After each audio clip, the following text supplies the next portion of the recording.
In today's video, I'm going to show you how to upload files in ClickUp step by step.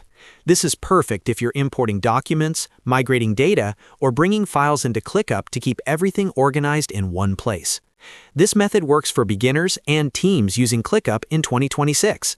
If this tutorial helps you out, make sure to hit the like button and subscribe to the channel for more ClickUp and software tutorials. All right, let's get started. First, open your browser and sign into your ClickUp account using your email and password. Once you're logged in, look to the top left corner of the screen and click on your profile icon. From the drop-down menu, click on Settings. This will take you to your Workspace settings page. On the left-hand menu, scroll down and click on Imports and Exports. This is where ClickUp allows you to bring data and files into your workspace.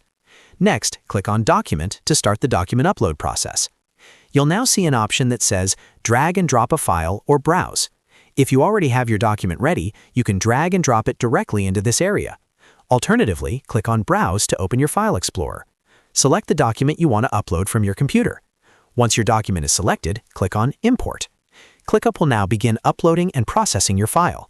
After the import is complete, your document will be available inside ClickUp, ready to use and organize within your workspace. And that's it! You've successfully uploaded a file in ClickUp. If this video helped you, don't forget to like the video and subscribe to the channel for more easy ClickUp tutorials.